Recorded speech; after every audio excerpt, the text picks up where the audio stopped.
Hi everyone, I'm back with session 68 and the topic for discussion. I tried to start a quiz and this will be quiz 1. In this quiz we're going to discuss such topics as the heart, a few basic questions, the EKG, blood vessels like arteries and veins, and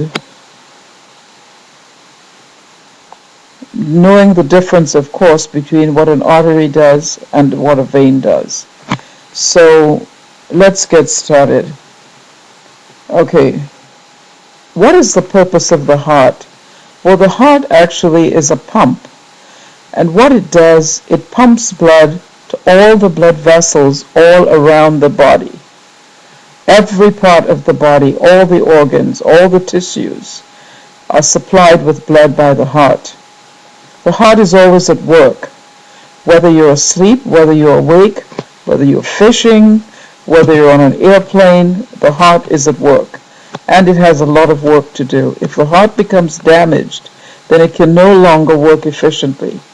And of course, I don't have to tell you that when you have patients come into the emergency room, the ICU, sometimes if they have heart damage, how compromised life becomes. They have difficulty breathing, even movement, the amount of activity that they can, it becomes very impaired. So the heart has a lot of work to do, even though it doesn't look that way. If the heart fails, the kidneys can fail as well.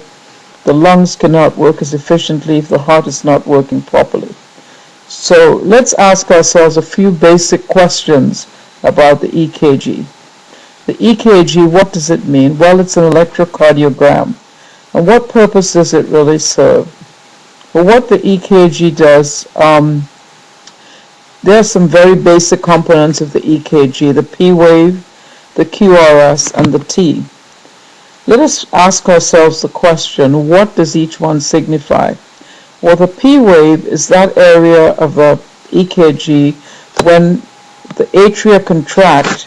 On an EKG, it appears as a P wave. When the ventricles contract, it is shown as the QRS. And then the heart has a very basic resting time called the T wave. What is the pacemaker of the heart?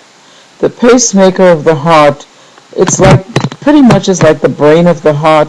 What happens with the pacemaker, it fires its electrical conduction, moves along the atria, and that of course is what causes them to contract. Then we have it goes to the AV node, where the AV node, same sort of contraction, it goes, and that supplies the ventricles. It prompts the ventricles to contract, and then that blood goes to the heart. I'm so sorry, to the lungs, is purified and brought back. It's a little bit complicated. How about if you look at one of my videos on the EKG, and that will be of more help to you. Okay, now, what are arteries and what are veins? Arteries and veins have one thing in common. They are blood vessels, that's true, but they work in different ways. Veins are blood vessels that carry deoxygenated blood, and arteries carry oxygenated blood. When you start an IV in a patient's arm, you never use an artery. A vein is what is used.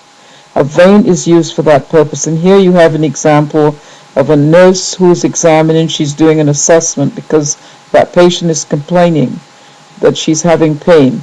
She's got an IV site that's causing problems. Now, there are arterial lines, but these are usually a little more complicated to maintain. The doctor usually puts them in. They're under high pressure. They have to be, assessed and maintained the same way, but the consequences of something going wrong with an artery is a lot worse because blood vessels in the arteries are under very high pressure. So if you have like bleeding from the line or so, sometimes it can cause quite a lot of problems. So that's where we're going to square off on that one.